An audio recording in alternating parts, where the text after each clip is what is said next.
Ayan mga ka-wonder, sumakay na kami ng kalesa. Kalesa. Dito, dito.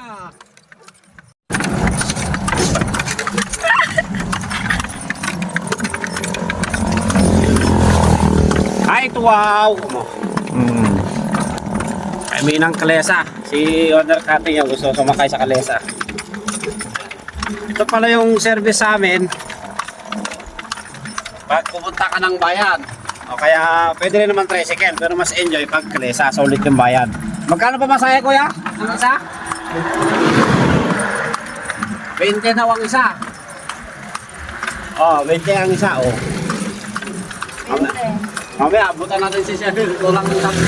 Kaya hindi na lang pera. Oo. Pwede. Wala kami sako. Ando yung kapatid ko. Wala akong dala. Yung pitaka ko nasa sasakyan. Oh, ito.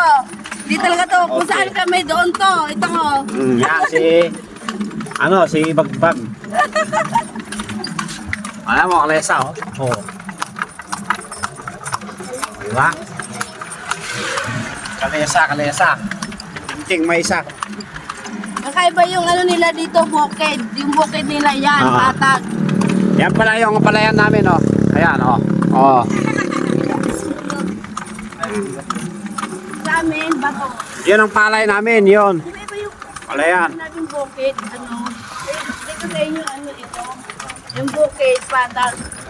Oh, di ba? Ano pala, anong oras pa lang? Alas 7, pero yung araw, tirik na tirik na. Oh, init.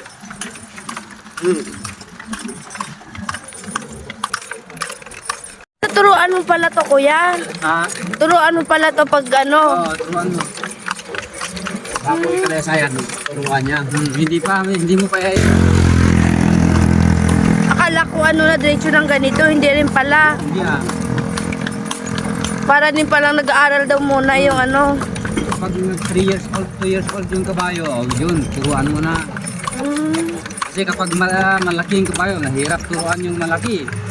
Mahirap po turuan yung malaki. Oh, kasi malakas na.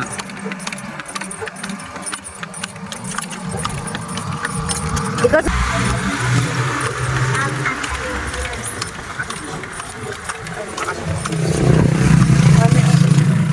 shout out kay Mami Ros. Mami Ros. Nakasakay na kami ng kulong-kulong ng kapatid ko kanina. Nakakita lang kami ng kalesa. Kaya transfer kami. Lumipat lang kami kasi gusto ni Wonder Cutting daw may experience makasakay ng kalesa. Ha? Ayan, oh, may isa pa, oh. Oh. Ano? Kalesa. Ayan, oh. Yan ang pampasada talaga sa amin yan. Kalesa. Punta kami ng Kami ka mapunta dito. ng palengke sa sentro. Ito, sentro na pala to. Grabe yung ano dito mga ka-wonder, maaga pala 7 pa lang, sobrang init na. Oh, di na yung araw. Burger.